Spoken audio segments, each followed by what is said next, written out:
I grew up with parents who made it seem like being a parent is the worst job you could ever have. They always look miserable and unhappy, and they always made it a point to tell me that they are miserable because of me and my siblings. They never missed an opportunity to tell us that they would be happy, they would be richer, and they would be living the best life were it not for us. They made it so miserable that I never wanted to become a parent. In addition, they made marriage look like it was the worst decision they had ever made. I'm a parent now, and I always try to reflect on what their feelings were when I was a child. I understand that being a parent is difficult because you are responsible for a whole human being, a whole unfinished human being that is still forming. Kids are emotionally non-regulated, they are very impulsive, and they lack perspective. And your job as a parent is to ensure that your nervous system is constantly co-regulating theirs. When you are tired, it's none of your child's business. When you are not feeling well, it's none of your child's business. You are parenting that child. You are parenting that brain, that body that is developing. And I know it's exhausting. And sometimes I realize that parenting pokes at my own wound. I have a lot of unresolved issues based on my upbringing. But I realize that that has nothing to do with my children. My children did not ask for that. A child will ignore you. A child will melt in public.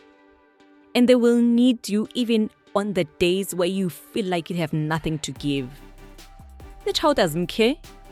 They will activate each and every wound that you'll have. Be it shame, fear, anger, inadequacy.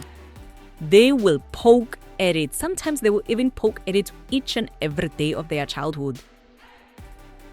Any time of the day, any time of the night.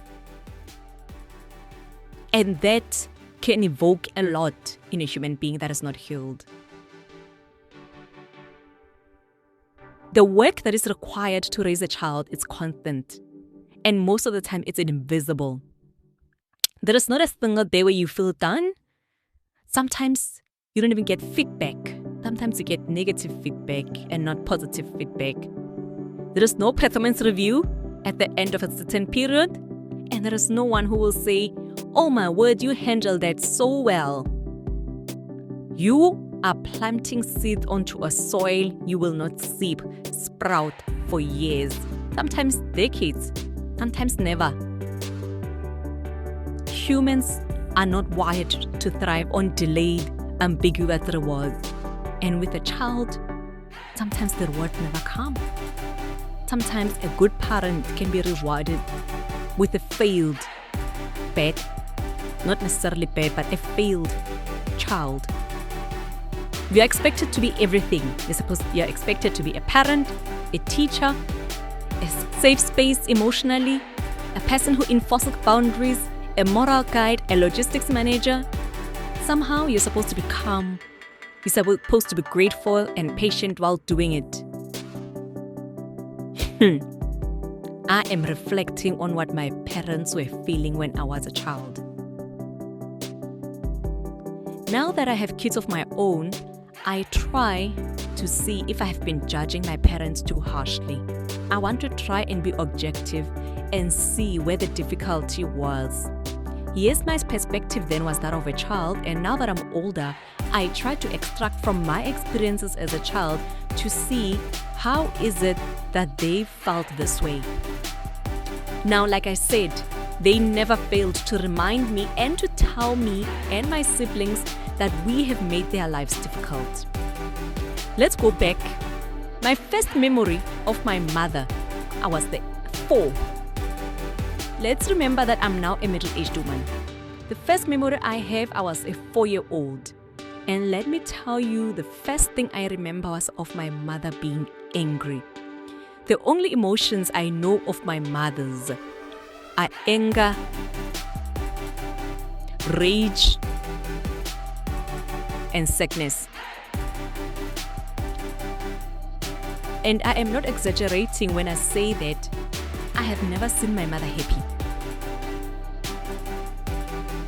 In over 40 years that I've lived on this planet, I have never seen my mother happy. But let me give you a context also of our lives. My dad was the provider. He had a great job that provided for us. We had almost everything we needed, and we had some things we wanted. Not for us, because my mother was a toxic narcissist. She had the things that she wanted. We had everything we needed. My mother had things that she wanted. Not everything, because my dad was not rich. My dad was not wealthy, was not affluent, but he could afford some nice things. And that's what we had.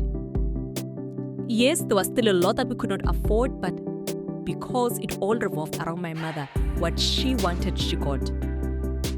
But let me tell you, I still remember her always being angry. And in that anger, I always felt guilty as a child. I thought I was the source of my mother's anger. I was the source of my dad's anger. My dad was more passive than always angry, but even he would get angry and tell us that we are making his life difficult. I was the good child. Let me tell you, even now, with the same metrics that I used when I look at my kids, I knew I was a good child. I was a near perfect child, because that's what I strived for. Every morning when I woke up, I wanted to make my mother happy. I did all the chores over and above what was required. As a child, I did more than what was required. Even for her standards, I always tried to exceed them. I was good at school, I got good grades, I was always clean, I always made sure the whole house, not just my room, the whole house was clean, inside and outside. Mind you, I was those kids who used to clean the windows every week. But you know what? My mother was always angry. She was always sad. And not once have I ever heard her take responsibility for her sadness or her anger. She always had me, my siblings, my dad as the source of her anger, of her sadness. She would sometimes be crying, and I would not know what had happened. Now that I'm reflecting, I suspect she also suffered from that mental illness that I should not mention here. But a lot of it was self-made. My mother's life was a million times better than her siblings or the people she grew up with. We were the family that the whole family looked up to. We looked like we had it all. Because my mother's family suffers from poverty. And they look at her and her life with awe because of the life that my dad had provided for us. But she was never happy. She would pretend to be happy when she sees her family because she knows she's doing better than them and rub it in their faces. But the minute we leave them, the minute we are alone at home, she was miserable.